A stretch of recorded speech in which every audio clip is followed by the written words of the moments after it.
Good morning, dear students. We are discussing the topic personality. We have already studied the meaning and definition of personality. In today's class, we are going to discuss a topic, determinants of personality. What are the determinants of personality? Personality ಅಂತ ಹೇಳುವಾಗ ಅದರಲ್ಲಿ ಏನೆಲ್ಲ determinants ಇದೆ ಎಂಬುದನ್ನು ನಾವು ಇಲ್ಲಿ ಕಲಿಯೋಣ.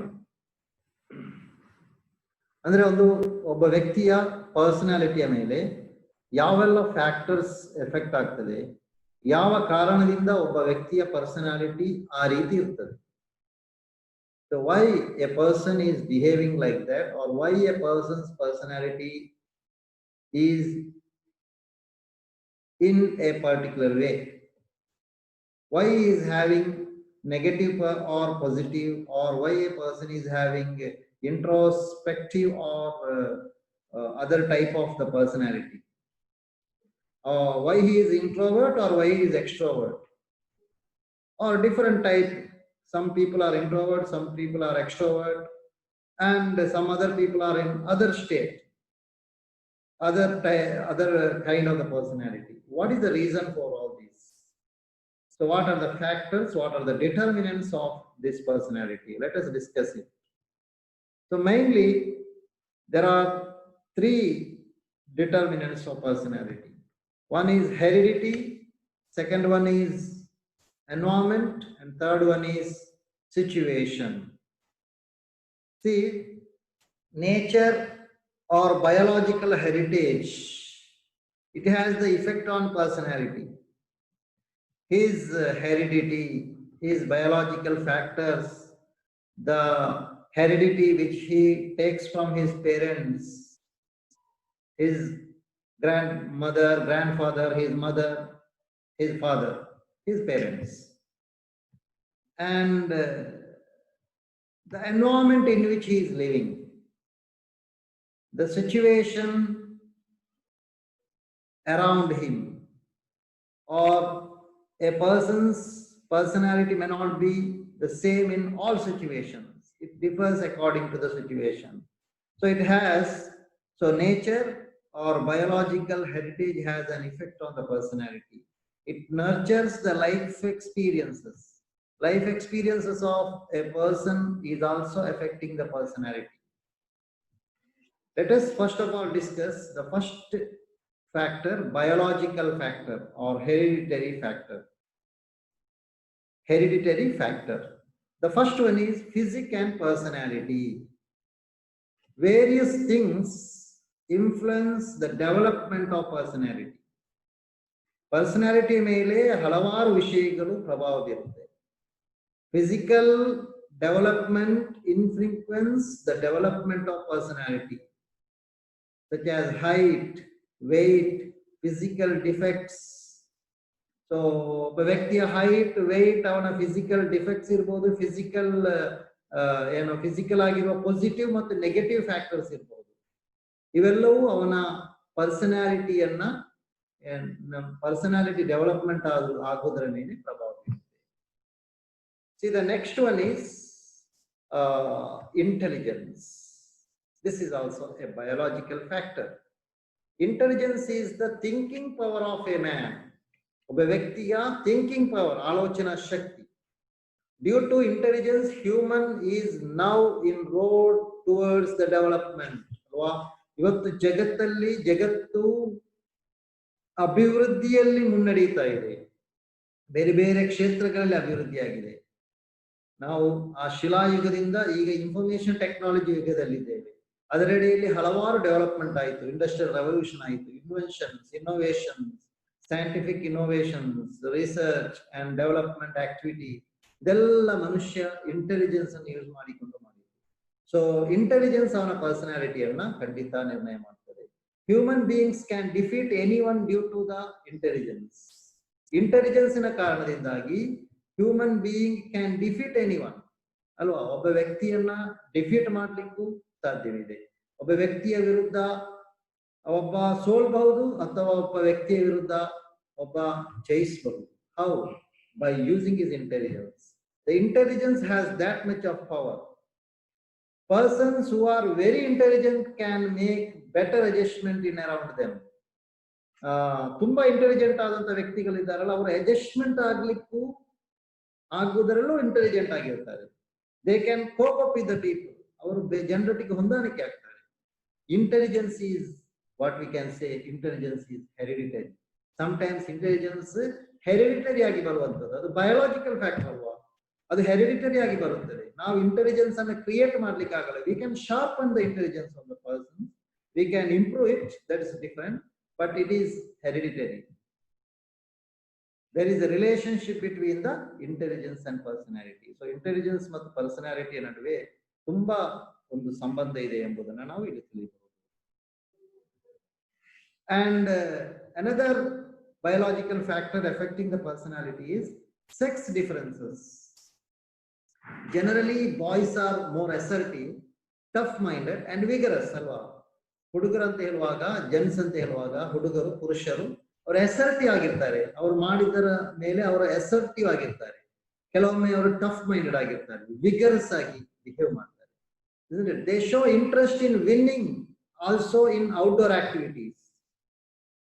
ಅವರು ಔಟ್ಡೋರ್ ಆಕ್ಟಿವಿಟೀಸ್ ಅಲ್ಲಿ ವಿನ್ ಆಗ್ಲಿಕ್ಕೆ ಬೇಕಾದಂತಹ ಎಲ್ಲಾ ಆಸಕ್ತಿಯನ್ನು ತೆಗಿತಾರೆ. They are more interested in that.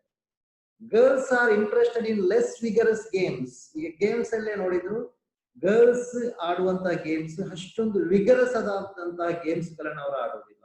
ಬದಲಾಗಿ ಅದರ ಆ ರೀತಿ ಅಲ್ಲದಂತಹ ಆಟಗಳನ್ನ ಅಥವಾ ಆಕ್ಟಿವಿಟೀಸ್ ಗಳನ್ನ, ಅದು ಆಟ ಆಗಿರಬಹುದು ಅಥವಾ ಬೇರೆ ಯಾವುದೇ ವಿಷಯ ಆಗಿರಬಹುದು, they are not tough minded, they are soft minded people.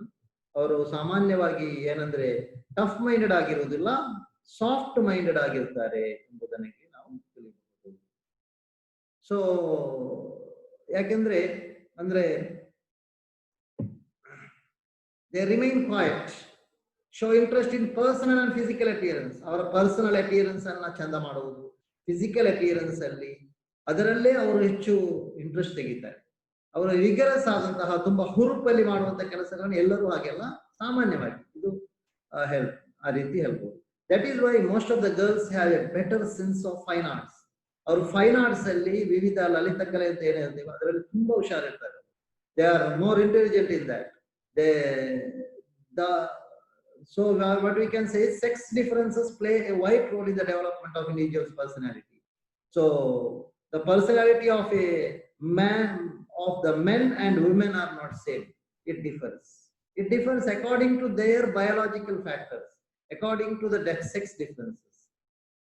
So this is also a factor affecting the personality. Next one is nervous system. Nervous system, other major system which plays important role in is nervous system. ಮನುಷ್ಯನ ನರ ವ್ಯವಸ್ಥೆ ಇದೆಯಲ್ಲ, ಇದು ಸಹ ಏನಾಗ್ತದೆ ಅಂದ್ರೆ ಮನುಷ್ಯನ personality ಮೇಲೆ ಪ್ರಭಾವ ಬೀರುತ್ತೆ. Nervous system controls are limits once learning capacity. Nervous system ಅಂತ ಹೇಳುವುದು ಅದು ಒಬ್ಬ ವ್ಯಕ್ತಿಯ ಲರ್ನಿಂಗ್ ಕೆಪಾಸಿಟಿಯನ್ನು ನಿಯಂತ್ರಿಸ್ತದೆ. ಲರ್ನಿಂಗ್ ಕೆಪಾಸಿಟಿಯನ್ನು ನಿಯಂತ್ರಿಸ್ತದೆ. ಅವನ ಕಲಿಕಾ ಸಾಮರ್ಥ್ಯ ಇದೆಯಲ್ಲ ಅದರ ಮೇಲೆ ನರ್ವಸ್ ಸಿಸ್ಟಮ್, ನರ ವ್ಯವಸ್ಥೆಯ ಪ್ರಭಾವ ಬೀರ್ತದೆ. It is evident that development of personality is influenced by nature of the nervous system. So personality development ನ ಮೇಲೆ ನರ್ವಸ್ ಸಿಸ್ಟಮಿನ ಸ್ವರೂಪ, ನೇಚರ್ ಏನಿದೆಯಲ್ಲ ಅದು ಖಂಡಿತವಾಗಿ ಪ್ರಭಾವ ಬೀರುತ್ತೆ. See here biological factors, this brain, the intelligence through which intelligence ಇದೆಯಲ್ಲ ಅದು ಯಾವ ರೀತಿ ಕಂಟ್ರೋಲ್ ಮಾಡ್ತದೆ, ಬ್ರೈನ್ ಯಾವ ರೀತಿ ಒಬ್ಬ ವ್ಯಕ್ತಿಯ ಪರ್ಸನಾಲಿಟಿಯ ಮೇಲೆ ಪ್ರಭಾವ ಬೀರ್ತದೆ. Brain is one of the most important factor of personality determinant. It is generally believed that father and child adopt almost same type of the brain stimulation, and later differences are the result of the environment in which the child has been grown up. ಅಂದ್ರೆ brain ತುಂಬಾ ಪ್ರಭಾವ ಬೀರುತ್ತೆ. ಅದರಲ್ಲೂ father and child, ತಂದೆ ಮತ್ತು ಮಗ, ಅವರು same type of the brain stimulation, brain ಇಂದ ಇರುವಂತಹ ಸ್ಟಿಮ್ಯುಲೇಷನ್ ಏನಿದೆಯೋ ಅದು ಸೇಮ್ ರೀತಿ ಇರ್ತದೆ. ಡಿಫರೆನ್ಸ್ ಹೇಗೆ ಬರ್ತದೆ ಮತ್ತೆ ಅಂದ್ರೆ ತಂದೆ ಮಗ ಯಾವಾಗಲೂ ಎಲ್ಲಾ ರೀತಿಯಲ್ಲಿ ಒಂದೇ ರೀತಿ ಇರುವುದಿಲ್ಲಲ್ಲ. ನಂತರದ್ದು ಹೇಗೆ ಡಿಫರೆನ್ಸ್ ಆಗ್ತದೆ ಅಂತ, later the differences are result of the environment. ನಂತರದ್ದು ಬದಲಾವಣೆ ಆಗುವುದು ಅವರಲ್ಲಿ ಪರ್ಸನಾಲಿಟಿಯಲ್ಲಿ ಆಗುವಂಥದ್ದು ಪರಿಸರದಿಂದಾಗಿ. Okay, so electrical stimulation of the brain, ESP ಅಂತ ಹೇಳ್ತೇವೆ, ಸ್ಪ್ಲಿಟ್ ಬ್ರೈನ್ ಸೈಕಾಲಜಿ SPP ಅಂತ ಹೇಳ್ತೇವೆ, and the outcome of the genetic transmission and are the tools that are used by the management of any organization to mold and amend the employees behavior to a more positive and proper one. ಈ ಎಲ್ಲ ವಿಧಾನವನ್ನು use ಮಾಡಿಕೊಂಡು ವ್ಯಕ್ತಿಯ ಪರ್ಸನಾಲಿಟಿಯನ್ನ ಏನ್ ಮಾಡಬಹುದು ಅಂದ್ರೆ mould ಮಾಡ್ಲಿಕ್ಕೆ, amend ಮಾಡ್ಲಿಕ್ಕೆ ಸಾಧ್ಯವಿದೆ. Second one is environmental factors. So we have studied the biological factors, hereditary and biological factors. This is the environmental factors. ಒಬ್ಬ ವ್ಯಕ್ತಿ ತಂದೆಯಿಂದ ತಾಯಿಯಿಂದ ಅವರ ವಂಶ ಪಾರಂಪರ್ಯವಾಗಿ ಫಿಸಿಕಲ್ ಆಗಿ ಒಂದು ರೀತಿಯಲ್ಲಿ ಇರಬಹುದು, ಒಂದು ಪರ್ಸನಾಲಿಟಿ ಇರಬಹುದು, but she is subject to change. It is molded, it is amended by the environment in which he is living. That is geographical environment. Individual personality is influenced by the geographical conditions. ಎಲ್ಲಾ ಊರಲ್ಲಿರುವವರು ಒಂದೇ ರೀತಿಯಲ್ಲಿ ಇರುವುದಿಲ್ಲ, ಎಲ್ಲಾ ಜಿಲ್ಲೆಗಳಲ್ಲಿರುವವರು ಒಂದೇ ರೀತಿ ಇರುವುದಿಲ್ಲ. It depends on the geography, isn't it? The people of South Africa and people of India, they may not be same, they may not be having same behavior. It differs, isn't it? So of different locality also differs. ಬೇರೆ ಬೇರೆ ಊರಲ್ಲಿ ಜೀವಿಸುವವರ ವ್ಯಕ್ತಿತ್ವ ಬೇರೆ ಬೇರೆ ಇರುತ್ತೆ, ಎಲ್ಲರೂ ಒಂದೇ ರೀತಿ ಇರುವುದಿಲ್ಲ. Some people are very harsh, tough minded, they are very vigorous, but other people in some areas are soft minded, they are not vigorous. ಈ ರೀತಿಯಲ್ಲಿ ಇರ್ತದೆ. Next one is childhood experiences. It is of vital importance. ಇದು ತುಂಬಾ important ಆದದ್ದು. ಯಾಕಂದ್ರೆ when in childhood individual is hunted by tensions and emotions, it influences its development. Childhood ಅಲ್ಲಿ ಬಾಲ್ಯಾವಸ್ಥೆಯಲ್ಲಿ ಮಕ್ಕಳಾಗಿರುವಾಗಲೇ ಸಣ್ಣ ಪ್ರಾಯದಲ್ಲಿ ಅವರ ಮೇಲೆ ಟೆನ್ಷನ್, ಇಮೋಷನ್ಸ್ ಎಲ್ಲ ಬಂದ್ಬಿಟ್ರೆ it will surely affect their personality development. ಅವರ ಪರ್ಸನಾಲಿಟಿ ಮೇಲೆ ಅದು ಖಂಡಿತವಾಗಿ ಪ್ರಭಾವ ಬೀರುತ್ತೆ, ಅದರಲ್ಲಿ ಯಾವುದೇ ಸಂಶಯ ಬೇಡ. ಯಾಕೆಂದ್ರೆ the people from the broken families, ತುಂಬಾ ತಂದೆ ತಾಯಂದಿರ ಜಗಳ ಇರಲಿ, ಫ್ಯಾಮಿಲಿ ಸಮಸ್ಯೆಗಳು, ಫ್ಯಾಮಿಲಿ ಪ್ರಾಬ್ಲಮ್ಸ್ ಅಲ್ಲಿ ಇರುವಂತಹ ಒಂದು ಎನ್ವೈರನ್ಮೆಂಟ್ ಇಂದ, ಒಂದು ಫ್ಯಾಮಿಲಿ ಬ್ಯಾಕ್ ಗ್ರೌಂಡ್ ಇಂದ, ಒಂದು ಸ್ಥಳದಿಂದ, ಒಂದು ಲೊಕ್ಯಾಲಿಟಿಯಿಂದ ಒಬ್ಬ ವ್ಯಕ್ತಿ, ಒಬ್ಬ ಮಗು ಡೆವಲಪ್ ಆಗ್ತಾ ಇದ್ರೆ ಅವನ ಪರ್ಸನಾಲಿಟಿ ಮೇಲೆ ಅದು ಪ್ರಭಾವ ಬೀರುತ್ತೆ. Next one is school. School plays a major role in the development of personality. School and colleges, educational institutions. Most precious thing is teachers' personality. Teachers in a personality, and especially in the primary schools or high school, the teachers' personality, ಅವರು ಮಕ್ಕಳು ತುಂಬಾ ಸೂಕ್ಷ್ಮವಾಗಿ ನೋಡ್ತಾರೆ, ಅದನ್ನು imitate ಮಾಡ್ತಾರೆ. Even in the higher educational institution also, people will try to imitate their teachers. That is, the attitudes, beliefs, and the habits of the teachers are imitated. It will have an effect on the personality. It really affects the development of personality. Also, how the teacher teaches to an individual. But teacher ಯಾವ ರೀತಿ teach ಮಾಡ್ತಾರೆ ಅದು ಸಹ ಪ್ರಭಾವ ಬೀರ್ತದೆ. It plays a vital role in the development of personality. Next one is culture. Samskriti, culture. Personality is the image or mirror of the culture. ಒಬ್ಬ ವ್ಯಕ್ತಿಯ culture ಅನ್ನ ನೋಡ್ಬೇಕಾದ್ರೆ ಅವನ ಪರ್ಸನಾಲಿಟಿಯನ್ನು ನೋಡ್ಬೇಕು. ಅದೊಂದು ಕನ್ನಡಿ ಇದ್ದ ಹಾಗೆ, ಅವನನ್ನ ಕನ್ನಡಿಯಲ್ಲಿ ಮುಂದೆ, ಮಿರರ್ನ ಮುಂದೆ ನಮ್ಮನ್ನು ನಾವು ನಿಂತ್ರೆ ನಮ್ಮ ಮುಖ ನಮಗೆ ಹೇಗೆ, ನಮ್ಮ ಬಾಡಿ ನಮಗೆ ಹೇಗೆ ಪ್ರತ್ಯಕ್ಷ ನಮಗೆ ಕಾಣ್ಲಿಕ್ಕೆ ಆಗುತ್ತೆ, ಅದೇ ರೀತಿ ಒಬ್ಬ ವ್ಯಕ್ತಿಯ ಪರ್ಸನಾಲಿಟಿ ಅವನಲ್ಲಿ ಅಡಗಿರುವುದನ್ನ ಅದನ್ನ ನೋಡಿಬಿಟ್ರೆ ಅವನ ಕಲ್ಚರ್ ಏನಂತ ತಿಳಿಬಹುದು. It place A great role in the development of personality. ತುಂಬಾ ಪ್ರಭಾವ ಬೀರುತ್ತೆ. ಕಲ್ಚರ್ ನಿಂದಾಗಿ ಅವನ ಪರ್ಸನಾಲಿಟಿ ಹೆಚ್ಚು ಏನಾಗ್ಬೋದು, ಬದಲಾವಣೆ ಆಗ್ಬಹುದು. Culture establishes norms, attitudes and values ಅಲ್ವಾ. ಒಬ್ಬ ಸಂಸ್ಕೃತಿ ಎಂಬುದು ಅದು ನಿಮಗೆ ನಾರ್ಮ್ಸ್ ಅನ್ನು, ನಿಯಮಗಳನ್ನು, ಕೆಲವು ಆದರ್ಶಗಳನ್ನು, ಅಟಿಟ್ಯೂಡ್ಸ್ ಅನ್ನು, ವ್ಯಾಲ್ಯೂಸ್ ಅನ್ನು, ಮೌಲ್ಯಗಳನ್ನು ಕೊಡುತ್ತೆ. It is passed along the generation to generation. Culture ಒಂದು ಯುರೋಪಿಯನ್ ಕಂಟ್ರೀಸ್ ಅಲ್ಲಿ ಇರುವಂತಹ ವ್ಯಕ್ತಿಗಳ ಕಲ್ಚರ್ ಮತ್ತು Indian culture different, is it? So personality also automatically is different. Thus the cultural consistency is created. ಈ ರೀತಿಯಾಗಿ ಕಲ್ಚರಲ್ ಕನ್ಸಿಸ್ಟೆನ್ಸಿ ತಲೆಮಾರಿಂದ ತಲೆಮಾರಿಗೆ ವರ್ಗಾವಣೆ ಆಗ್ತಾ ಇರ್ತದೆ. In India, child learn from early ages the values of hard work, frugality and family closeness. ಭಾರತದಲ್ಲಿ ಅಂದ್ರೆ ಜನರು, ಮಕ್ಕಳು ಏನ್ ಮಾಡ್ತಾರೆ ಅಂದ್ರೆ ಸಣ್ಣ ಪ್ರಾಯದಲ್ಲೇ ಅವರು ಹಲವಾರು ಇಂತಹ ವಿಷಯಗಳನ್ನ ಕಲ್ತಿರ್ತಾರೆ. ಅಂದ್ರೆ ಹಾರ್ಡ್ ವರ್ಕ್, ತುಂಬಾ ಕಠಿಣ ಪರಿಶ್ರಮ ಮಾಡಬೇಕು ಎಂಬಂತಹ ಒಂದು ತತ್ವವನ್ನೇ ಅವರು ಕರೆದಿರ್ತಾರೆ. ಅದೇ ರೀತಿ ಫ್ರುಗ್ಯಾಲಿಟಿ ಅಂದ್ರೆ ಮಿತವ್ಯಯ ಮಾಡುವುದನ್ನು, ಫ್ಯಾಮಿಲಿಯೊಟ್ಟಿಗೆ ಕ್ಲೋಸ್ನೆಸ್ ಬೇಕು, ಕುಟುಂಬ ಸಂಬಂಧ ಬೇಕು, ಇದೆಲ್ಲ ಧಾರ್ಮಿಕವಾದಂತಹ ಫ್ಯಾಮಿಲಿ ಬ್ಯಾಕ್ ಗ್ರೌಂಡ್ ಇರುವವರು ಇದನ್ನ ಕಲಿತಿರ್ತಾರೆ. ಅದಲ್ಲದಿದ್ರೆ ಅದು ಕಲೀಲಿಕ್ಕೆ ಸಾಧ್ಯ ಇಲ್ಲ. Indian culture expects different behaviour from male and female ಅಲ್ವಾ. ಭಾರತೀಯ ಸಂಸ್ಕೃತಿಯಲ್ಲಿ ಮತ್ತು ಕೆಲವು ಧಾರ್ಮಿಕ ಕಟ್ಟುಪಾಡುಗಳಿರುವಂತಹ ಸಂಸ್ಕೃತಿಯಲ್ಲಿ ಅದು ವಿವಿಧ ಧರ್ಮಗಳ ಬೇಸಲ್ಲಿ ಜೀವಿಸುವವರಲ್ಲಿ ಇದು ಕಾಣಬಹುದು. ಏನಂದ್ರೆ ಮೇಲ್ ಫಿಮೇಲ್ ನಿಂದ ಬೇರೆ ಬೇರೆ ರೀತಿಯ ಬಿಹೇವಿಯರ್ ಅನ್ನ ಎಕ್ಸ್ಪೆಕ್ಟ್ ಮಾಡ್ತದೆ ಸಮುದಾಯ, ಸಮಾಜ ಎಕ್ಸ್ಪೆಕ್ಟ್ ಮಾಡ್ತದೆ, ಸೊಸೈಟಿ ಕಮ್ಯುನಿಟಿ ಎಕ್ಸ್ಪೆಕ್ಟ್ ಮಾಡ್ತದೆ. ಇದು ಅವರ ಪರ್ಸನಾಲಿಟಿ ಮೇಲೆ ಖಂಡಿತವಾಗಿ ಪ್ರಭಾವ ಬೀರ್ತದೆ. Other environmental factors like clubs, cinemas, masks, temples, churches, they also play vital role in the development of the personality. Third one is situation. Both heredity and environment are primary factors. Heredity ಮತ್ತು environment primary factors are, but situation also influences. ಪರಿಸ್ಥಿತಿ situation ಇದೆಯಲ್ಲ ಅದು ಅವರ ಮೇಲೆ ಪ್ರಭಾವ ಬೀರುತ್ತೆ. Individuals personality changes depending on situation. ಒಬ್ಬ ವ್ಯಕ್ತಿಯ ಪರ್ಸನಾಲಿಟಿ ಸಿಚುವೇಶನ್ ಗೆ ಹೊಂದಿಕೊಂಡು ಬದಲಾವಣೆ ಆಗ್ತದೆ. Different demands of different situation call for the different aspects of one personality. ವಿವಿಧ ಸನ್ನಿವೇಶಗಳಲ್ಲಿ ವಿವಿಧ ರೀತಿಯಲ್ಲಿ ನಾವು ಬಿಹೇವ್ ಮಾಡ್ತೇವೆ.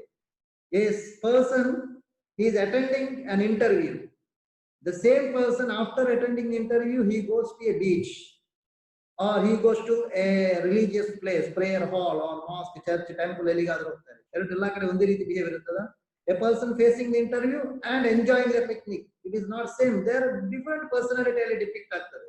ಅಲ್ಲಿ ಒಂದೇ ರೀತಿಯ ಪರ್ಸನಾಲಿಟಿ ಇರುವುದಿಲ್ಲ. ಸಿಚುವೇಶನ್ ಗೆ ಹೊಂದಿಕೊಂಡಲ್ವಾ. ಒಬ್ಬ ಕಾಲೇಜಿಗೆ ನೀವು ಮಕ್ಕಳು ಬರ್ತೀರಿ, ಕಾಲೇಜಲ್ಲಿ ನಿಮ್ಮ ಬಿಹೇವಿಯರ್ ಹೇಗಿರ್ತದೆ, ನಿಮ್ಮ ಕ್ಲಾಸ್ ಅಲ್ಲಿ ಹೇಗಿರ್ತದೆ, ನೀವು ಬಸ್ಸಲ್ಲಿ ಹೋಗುವಾಗ ಹೇಗಿರ್ತೀರಿ, ನಿಮ್ಮ ಮನೆಯಲ್ಲಿ ಹೇಗಿರ್ತೀರಿ, ಅಥವಾ ನೀವು ಬೇರೆ ಒಂದು ಕಾರ್ಯಕ್ರಮಕ್ಕೆ, ಮದುವೆ ಕಾರ್ಯಕ್ರಮಕ್ಕೆ ಹೋಗಿ ಹೇಗಿರ್ತೀರಿ, ಎಲ್ಲ ಡಿಫರೆಂಟ್ ಆಗಿರ್ತದೆ. Because of the situation you behave like that, isn't it? So these are the different determinants of the personality we have discussed today. There are many more things to be learned about the personality. We can discuss one by one in the future classes. Thank you for listening to this class.